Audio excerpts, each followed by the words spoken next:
Bonjour, bientôt le 1er novembre. Et le 1er novembre, c'est la fête de la Toussaint. Comme on le lit dans la Bible, seul Dieu est saint. Mais être saint, c'est contagieux. Dieu veut nous rendre, nous aussi, saints. La Toussaint, c'est notre fête à tous. C'est la fête de tous les saints. À la messe ce jour-là, nous entendons un passage célèbre d'Évangile. Un passage dans l'Évangile de Matthieu. En fait, c'est le tout début d'un très long discours de Jésus que l'on appelle le Sermon sur la montagne ou le discours sur la montagne. Écoute. En ces temps-là, voyant les foules, Jésus gravit la montagne. Il s'assit et ses disciples s'approchèrent de lui. Alors, ouvrant la bouche, il les enseignait.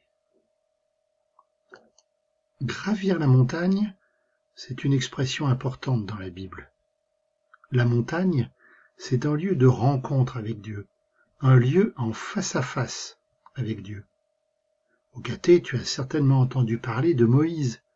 Moïse qui gravit la montagne et qui reçoit les 10 paroles de vie. Donc, quand Matthieu dit que Jésus gravit la montagne, on sait qu'il va se passer quelque chose de très important. Mais cette fois, c'est Jésus qui enseigne. C'est lui qui va donner à ses disciples des paroles de vie. Il disait : « Heureux les pauvres de cœur, car le royaume des cieux est à eux. Heureux ceux qui pleurent, car ils seront consolés. Heureux les doux, car ils recevront la terre en héritage. Heureux ceux qui ont faim et soif de la justice, car ils seront rassasiés. Heureux les miséricordieux, car ils obtiendront miséricorde. Heureux les cœurs purs, car ils verront Dieu. Heureux les artisans de paix, car ils seront appelés fils de Dieu. Heureux ceux qui sont persécutés pour la justice, car le royaume des cieux est à eux. Heureux êtes-vous si l'on vous insulte, si l'on vous persécute, et si l'on dit faussement toutes sortes de mal contre vous à cause de moi. Réjouissez-vous, soyez dans l'allégresse, car votre récompense est grande dans les cieux. As-tu bien entendu ce mot important qui se répète ? Heureux. Tu as compté ? Combien de fois Jésus le dit-il ? Il le dit 9 fois. Et si l'on ajoute la dernière parole, réjouissez-vous, soyez dans l'allégresse, eh bien tu vois, Jésus dit bien 10 paroles. Dès ce premier discours à la foule, aux disciples, Jésus donne un programme de vie.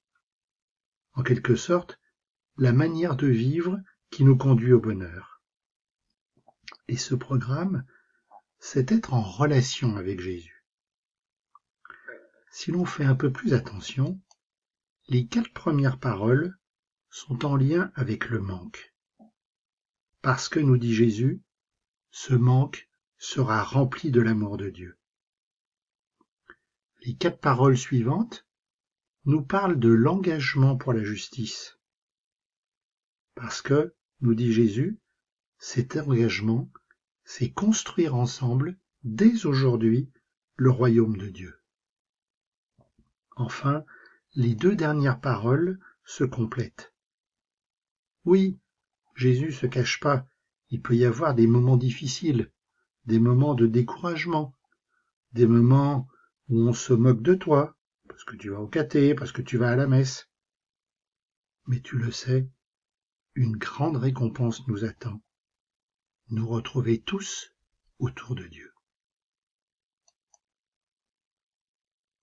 Jésus, tu m'invites à mettre mes pas dans les tiens. Pour te ressembler, il faudrait que je devienne un saint. Alors Jésus, aide-moi à regarder mes copains avec tes yeux, à ouvrir mes oreilles pour écouter mes parents, à parler doucement à mon petit frère ou à ma petite sœur, à te louer, toi, qui es toujours à mes côtés.